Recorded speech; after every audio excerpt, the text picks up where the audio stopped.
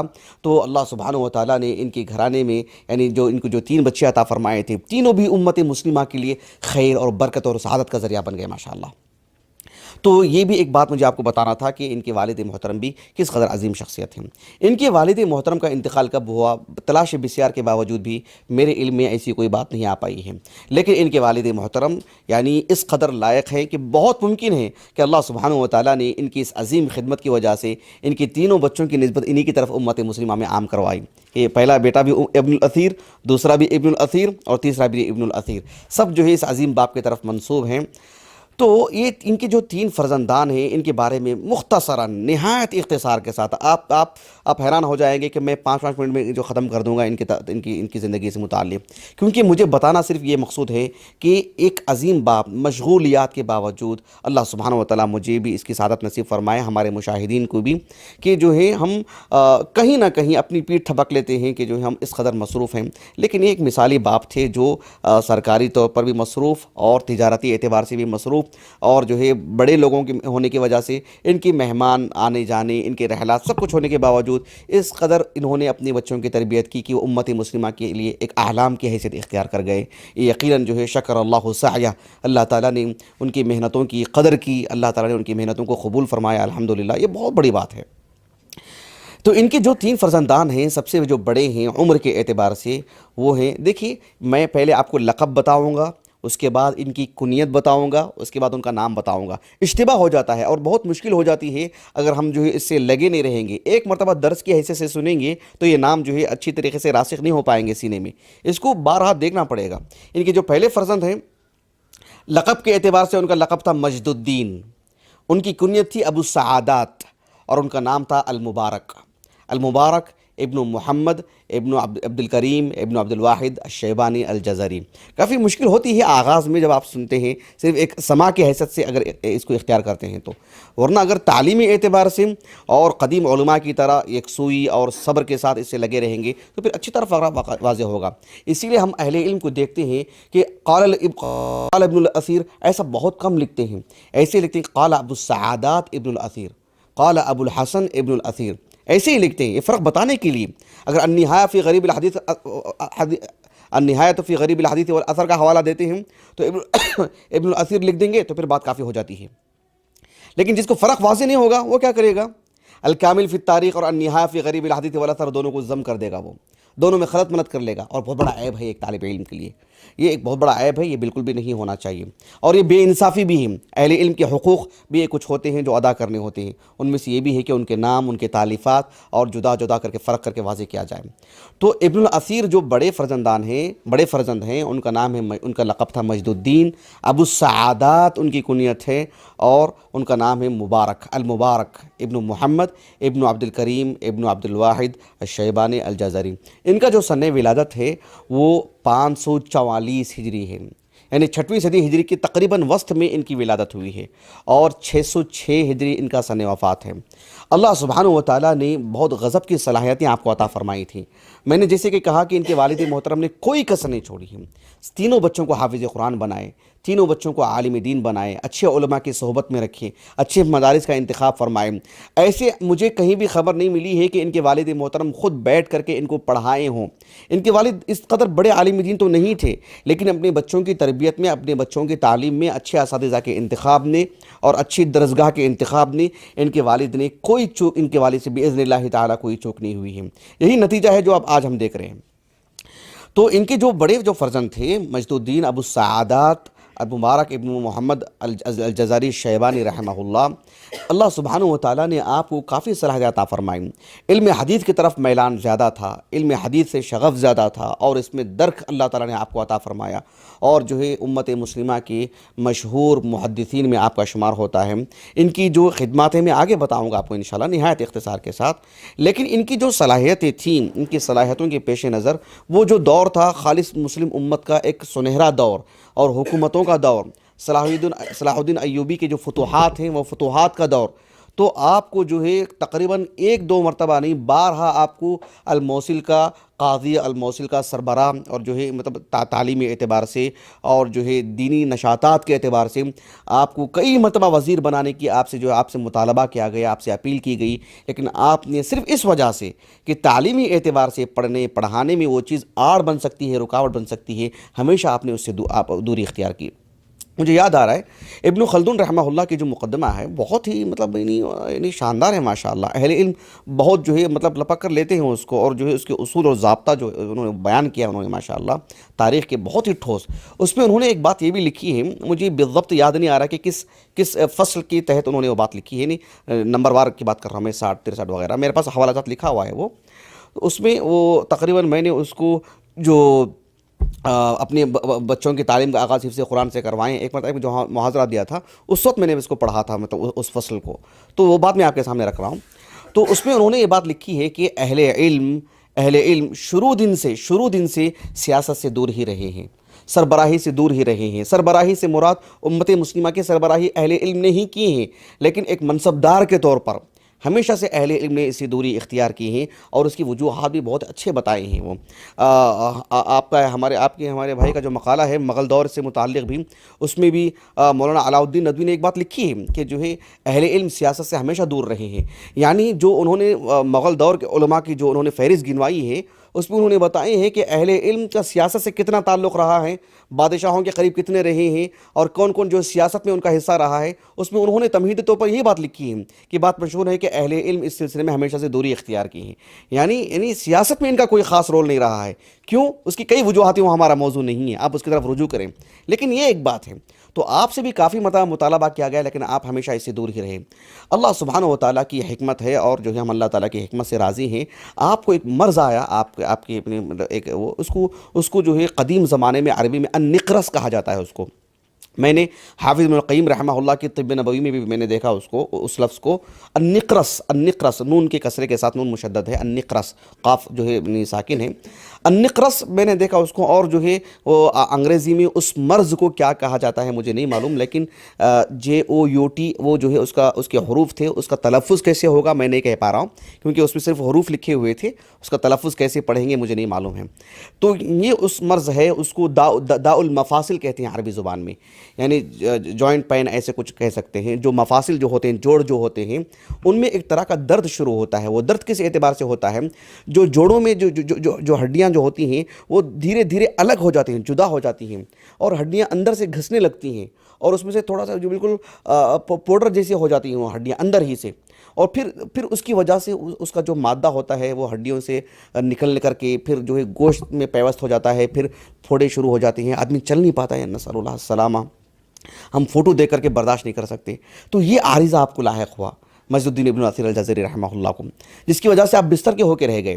لیکن دیکھیے میں آپ کو بتاتا ہوں بڑی دیانتداری کے ساتھ کہ ہماری 1400 سال کی تاریخ میں آپ چاہے صحابہ کو اٹھا لیں، تابعین کو، تابعین کو، یا ان عظیم کتابوں کے مؤلفین کو آپ اٹھا لیں، ان میں کی ایک تعداد ایسی ہے، ایک تعداد سے مراد تقریباً آپ نصف بھی کہہ سکتے ہیں، تقریباً 50 کے قریب اہل علم ایسی فیصد کی میں بات کر رہا ہوں، جو اپنے اندر کئی امراض رکھتے ہیں، جسمانی طور پر انگلیوں کا کچھ مرض ہے، جو ہے اندرونی طور پر کچھ مرض ہے، سر کا کچھ مرض ہے، طرح کے، یا کم از کم جو ہے گھر کے عوارض ہیں، لیکن جو ہے ان کی دینی خدمات میں کبھی آنچ نہیں آئی۔ سبحان اللہ العظیم، یہ اللہ کی طرف سے سعادت ہے ان کے لیے، اللہ نے گویا کہ چنا ہے ان کو۔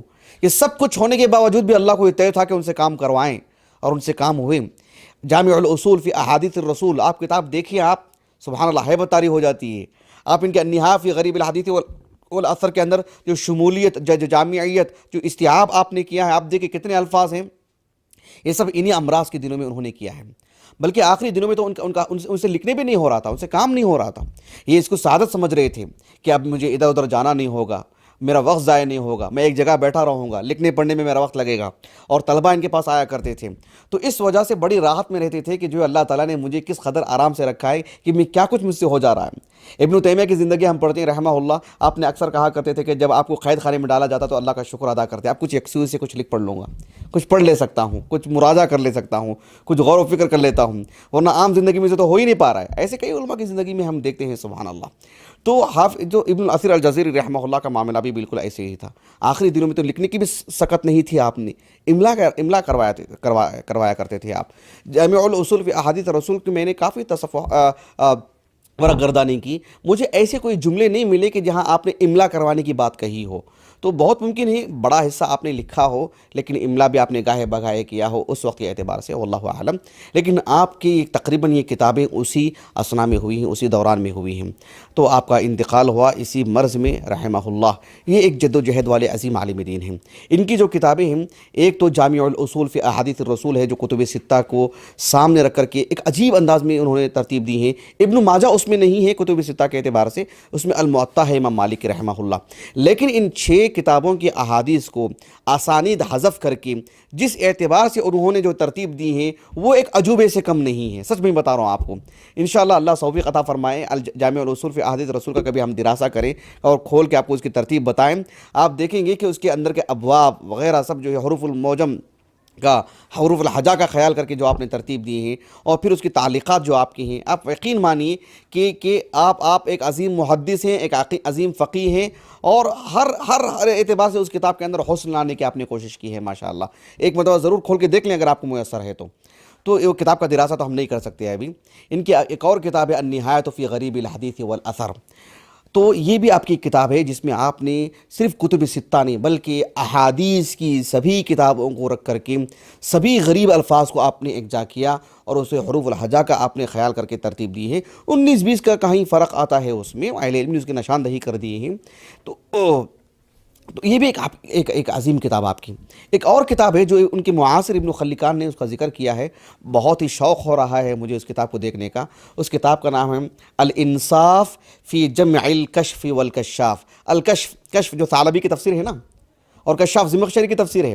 الانصاف فی جمع الکشف والکشاف. پتہ نہیں اس کتاب میں انہوں نے کیا بیان کیا ہے, کیا جمع کیا ہے انہوں نے, کس طرف رہنمائی کی ہے, واللہ عالم. لیکن اس کتاب کو دیکھنے کا بہت شوق پیدا ہو گیا ہے مجھے. تو یہ بھی آپ کی کتاب ہے. مسند الامام الشافعی جو ہے اس کی بھی آپ نے شرح کی ہے, وہ بھی ہمارے علم سے, ہماری نظروں سے کبھی نہیں گزری ہے. یہ تو آپ رہے.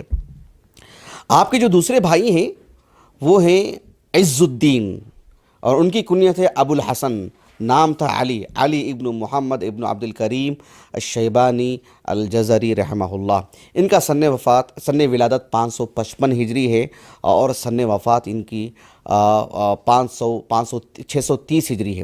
ان کے جو بڑے بھائی تھے جن کا بھی ہم نے تذکرہ کیا ہے, وہ 62 سال کی عمر میں انتقال ہوا, اور ان کا انتقال 75 سال کی عمر میں انتقال ہوا. ان کا 555 سے 630 ہجری تک. اللہ سبحانہ و تعالیٰ کے توفیق سے آپ بھی بچپن میں حافظ ہوئے, اور جو ہے بچپن سے آپ کے اندر دیگر علماء کی طرح رحلات, یہ ملک شام میں دمشق اور جو ہے بغداد وغیرہ بارہا گئے علم کے حصول کے لیے, پڑھنے کے لیے. اور اللہ سبحانہ و تعالیٰ نے فطری طور پر آپ کے اندر حدیث کو پڑھنے پڑھانے, اور خاص کر تاریخ صحابہ کی زندگی کو ہر پہلو سے خصوصیت کے ساتھ عرب کی تاریخ ان کا نسب نامہ جغرافیہ اعتبار سے, اس میں آپ کو بڑی مہارت تھی ماشاءاللہ. اور جس دور میں یہ جی رہے تھے وہ صلاح الدین ایوبی کے ان فتوحات کا دور ہے, جو جب بیت المقدس فتح ہوا اس میں بحیثیت غازی بھی آپ شریک تھے. تو آپ اس اعتبار سے جو آپ کے اندر فطری طور پر تاریخ سے دلچسپی تھی, تو صلاح الدین ایوبی کی تاریخ قریب سے آپ نے دیکھا, یعنی مطلب آغاز سے لے کر انتہا تک. اور جو ہے مسلم امہ میں اس وقت 1 سے 4 حکومتیں چل رہی تھیں, سارے حکومتوں پر آپ کی نظر تھی, اور حکومتیں آغاز کہاں سے ہوئی, تو کون سی حکومتیں ختم ہوئی, کہاں سے تانے بانے جڑے ہیں, اور عمومی طور پر عباسی حکومت بھی تھی اس وقت. تو سبھی پر آپ کی نظر تھی, اور آپ نے کافی گہرا دراسہ کیا ماشاءاللہ, اور آپ کی دلچسپیاں کافی بڑھ گئیں آپ کی اس میں. آپ کی صلاحیتوں کا اندازہ لگائیے کہ ایک تو ان کے والد صاحب تھے, ان کے والد صاحب کی وجہ سے بھی کافی اثر و رسوخ رہا ان کا, یعنی بہت جلد یہ بہت دور تک پہنچ چکے تھے باذن اللہ تعالیٰ. تو ان کے والد محترم کی ان تعلقات اور اثر و رسوخ کی وجہ سے آپ بھی جو صلاح الدین ایوبی ہیں, اور ان کا جو خانوادہ ہے, اور ان کی جو حکومت کا جو دیوان ہے, اس میں بھی بہت ہی قریب میں رہا کرتے تھے, اور اس کا ایک حصہ تھے آپ, یعنی تاریخی اعتبار سے میں آپ کو بتا رہا ہوں. تو اللہ سبحانہ و تعالیٰ نے یہ میلاد آپ کے اندر رکھا تھا, اور آپ کی خدمات بھی اسی جانب ہیں. بلکہ صلاح الدین ایوبی ان کی جو فرزند ہیں جن کا نام تھا افضل, اور صلاح الدین ایوبی خود بادشاہ, آپ کو ایک سے کئی مرتبہ کبھی بغداد اور کبھی جو ہے دیگر علاقوں کو، یعنی بادشاہوں کی جو مراسلت ہوتی تھی اس کے لیے ایک سفیر کے طور پر بھیجا جاتا تھا آپ کو، یعنی ایک صاحب علم تھے آپ، ایک بڑے گھرانے کے تھے آپ، آنکھ میں آنکھ ڈالنے کی گفتگو تھی آپ کی، صاحب رائے تھے آپ، حسن گفتگو آپ کے اندر موجود تھی، تاریخی اعتبار سے تجزیہ اچھا کرتے تھے آپ، تو اس وجہ سے آپ کی اچھی پہچان تھی اور آپ کی خدمات لی گئی ماشاءاللہ، اور یہ بہت بڑی بات ہے۔ اگر آپ کی کتابیں اٹھا کے دیکھیں گے تو آپ کی کتابیں اسی اہمیت کے حامل ہیں۔ ایک مثال میں آپ کو دیتا ہوں، جیسے کہ میں نے کہا کہ آپ کی کتابوں کا دراسہ کرنا وہ ہماری ذمہ داری نہیں ہے اور نہ ہی آج کا وہ موضوع ہے ہمارا، لیکن ایک چھوٹی سی مثال دیتا ہوں میں آپ کو سمجھانے کے لیے کہ الکامل فی التاریخ، ان کی جو تاریخی کتابیں کس قدر اہمیت کے حامل ہیں۔ آپ دیکھیں کہ امام طبری رحمہ اللہ کی جو تاریخ کی کتاب تاریخ الامم والملوک جو کتاب ہے امام طبری رحمہ اللہ کی، یعنی وہ ایک بہت بڑا مصدر ہے تاریخ کا، بہت بڑا مصدر ہے اور بہت اچھا مصدر ہے، بہت عمدہ مصدر ہے، اور اہل علم جو ہے اس سے بہت زیادہ استفادہ کی ہیں۔ لیکن دیکھیں آپ 303 ہجری کے بعد غالباً ابن جریر طبری رحمہ اللہ نے اس کے بعد تاریخ اعتبار سے نہیں لکھا ہے، 311 ہجری میں انتقال ہو گیا آپ کا، لیکن اس کے بعد سے لے کر کے جب آپ کی ولادت ہوئی، ابن الاثیر الجزری، کون سے؟ ان کی بات کر رہا ہوں میں، ابو الحسن کی بات کر رہا ہوں، تو تقریباً 300 سال کا جو پیریڈ ہے اس اعتبار سے کوئی ٹھوس معروف بڑی علمی تاریخی کتاب ہمارے پاس نہیں ہے۔ تاریخی کتابیں ہیں چھوٹی موٹی اور مختلف اعتبار سے ہیں، لیکن مستقل ایک ابن جریر طبری کے انداز میں اس قدر وسعت کے ساتھ ایک بڑی تاریخی کتاب یہ ماخذ ہے اس کا، الکامل فی التاریخ۔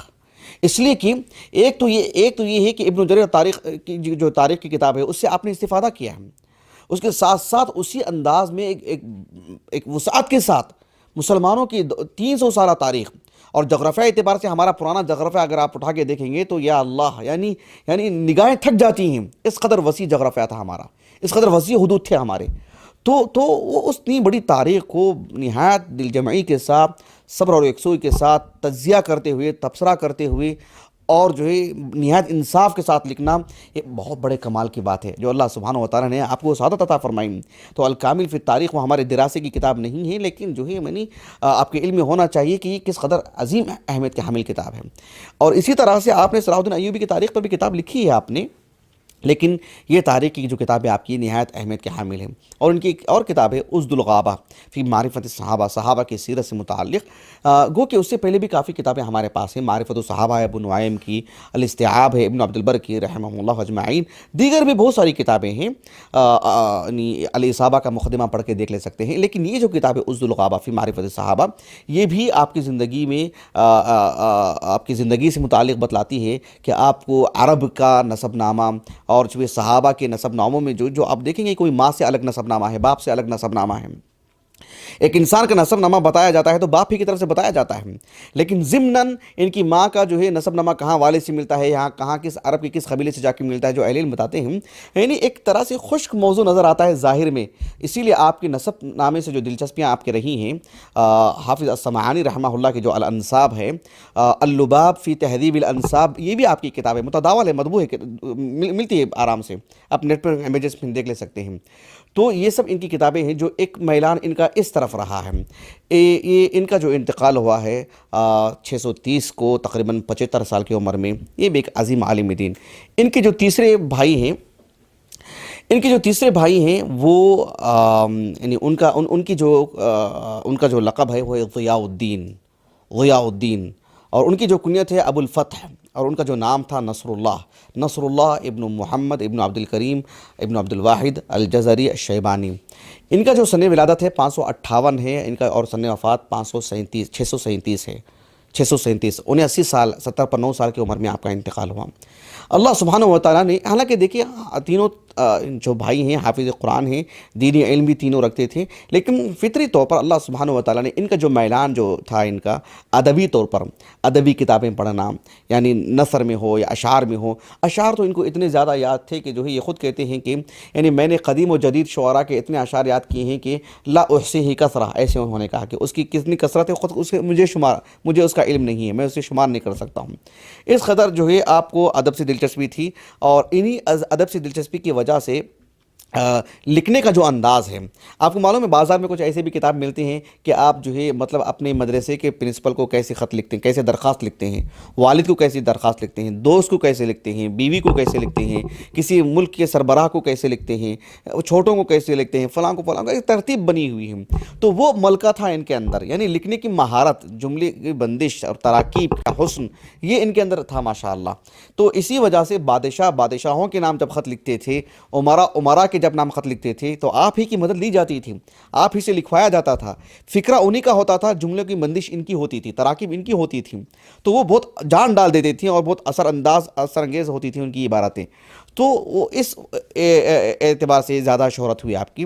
اور جو صلاح الدین ایوبی ہیں رحمہ اللہ, دیکھیں ضمناً ایک بات میں بتا دیتا ہوں آپ کو, میں کہیں بھول نہ جاؤں, اور اچانک میرے ذہن میں بات آئی ہے کہ چاہے ابن الاثیر الجزری ہوں, چاہے ابن الاثیر الجزری ہوں, یعنی تینوں بھی, ابو السعادات ہوں, ابو الحسن ہوں, یا جو ہے یعنی تیسرے کون ہیں, ابو الفتح ہوں, تینوں بھی یعنی ان کے اندر اشعریت تھی, اشعریت سے متاثر ہوئے بغیر نہیں رہ پائے. اگر آپ نہایہ فی غریب الحدیث والاثر, میرا موضوع نہیں ہے, انشاءاللہ مجھے بعد میں بتائیں, میں آپ کو نشاندہی کروں گا کہ جو ہے مطلب اشعریت سے متاثر ہوئے بغیر نہیں رہ پائے.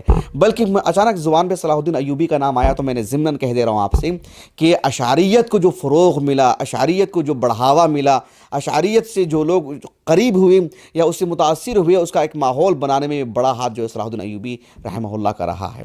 کیونکہ وہ جو بادشاہ تھے وہ اشعریوں سے متاثر تھے, اور الناس علی دین ملوکہم, لوگ اپنے بادشاہوں کے دین ہی پر رہتے ہیں, تو یہ اسی فکرہ کو عام کیا انہوں نے. ایک مخلص بادشاہ, ایک مسلمان بادشاہ, مسلمانوں کا درد رکھنے والے بادشاہ, لیکن آپ کو ملی وہ چیزیں, سمجھ رہے ہیں آپ.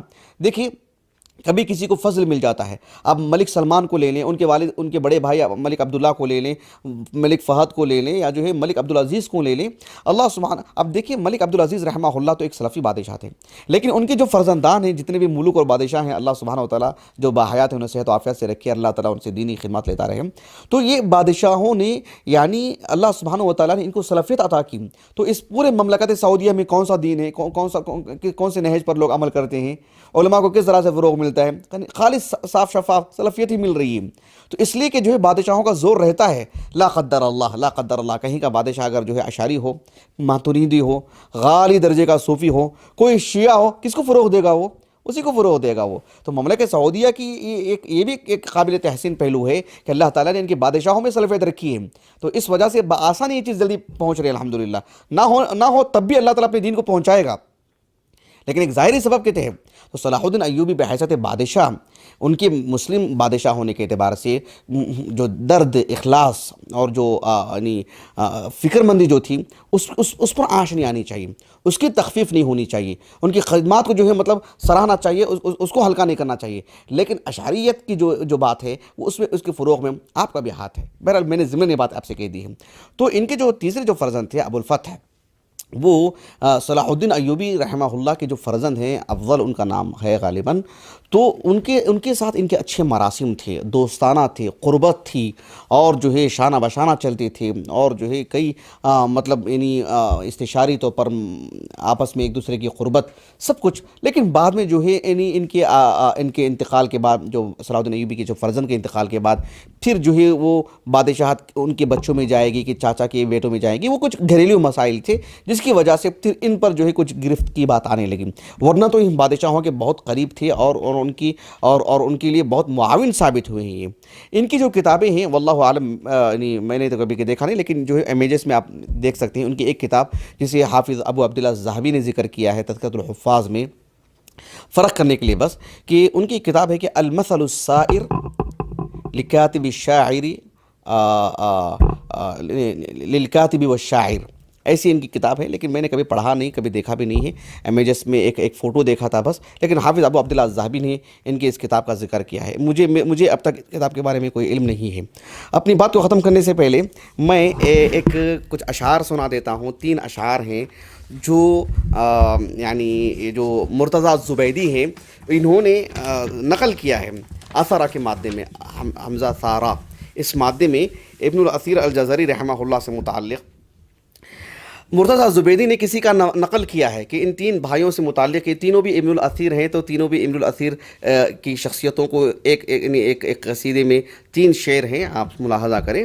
کہتے ہیں کہ وَبَنُو الْأَثِيرِ ثَلَاثَةٌ وَبَنُو الْأَثِيرِ ثَلَاثَةٌ قَدْ حَازَ كُلٌّ مُفْتَخَرٌ فَمُؤَرِّخٌ جَمَعَ الْعُلُومَ وَآخَرُ وَلِيَ الْوَزَرَ وَمُحَدِّثٌ كَتَبَ الْحَدِيثَ النِّهَايَةَ فِي الْأَثَرِ. یہ جو ہے تین بھائیوں سے متعلق ایک شعر تھا، تو ذرا اس میں مناسبت تھی تو میں نے آپ کو سنا دیا ہے. خلاصہ کلام یہ ہے کہ مجھے دو باتیں بیان کرنی تھیں آج کے اس محاضرے میں. ایک، اس قدر تین عظیم بھائیوں کی جو عظیم خدمات ہیں، ان کی شہرت ہے، ان کا مقام ہے، امت ان سے مستفید ہوتی ہے. ایک عظیم باپ کی خدمت کام کرتی ہے، جبکہ وہ ایک عظیم باپ جو سرکاری طور پر منصبدار اور بہت بڑا تاجر، اس کے باوجود بھی ان کی مشغولیات سب اپنی جگہ پر، لیکن دینی دلچسپیوں میں کبھی کمی نہیں آئی. ایک نہیں، تین بچوں کے پیچھے خدمات آپ کی بہت معنی رکھتی ہے. اور ایک چیز یہ تھی، دوسری چیز یہ تھی ہمارے محاضرے سے متعلق، وہ یہ کہ ابن الاثیر یہ تین الگ الگ ہیں. ہم جس علمی دنیا میں ہم زندگی گزار رہے ہیں، اس میں سب سے زیادہ ہم جن سے مستفید ہوتے ہیں وہ ابن الاثیر بڑے بھائی اور ابن الاثیر دوسرے بھائی ہیں. بڑے بھائی کی جو کتاب ہے، بڑے فرزند کی، وہ النہایہ فی غریب الحدیث والاثر سب سے زیادہ ہاتھ آتی ہے. اور دوسری کتاب جو الکامل فی التاریخ اور اسد الغابہ، یہ دوسرے بھائی کی ہیں، یہ سب سے زیادہ ہاتھ آتی ہیں. جامع العصور فی احادیث الرسول، استفادے کا اگر طریقہ معلوم ہو جائے، اس میں جو مفید باتیں ہیں، کب جانا چاہیے وہ معلوم ہو جائے، تو پھر وہ کتاب بھی بہت مفید نظر آئے گی. واللہ اعلم. ہم اپنی بات کو ختم کرتے ہیں. اللہ تعالیٰ سے دعا ہے کہ اللہ تعالیٰ ہمیں ایک اچھے طالب علم، ایک اچھے عالم دین کی حیثیت سے ہمیں بنائے. اللہ تعالیٰ ہمیں اس کے دین کی خدمت کرنے والا بنائیں، اور اللہ تعالیٰ ہماری ان خدمات کو قبول فرمائیں. سبحانک اللہم و بحمدک، اشہد ان لا الہ الا انت، استغفرک و اتوب الیک.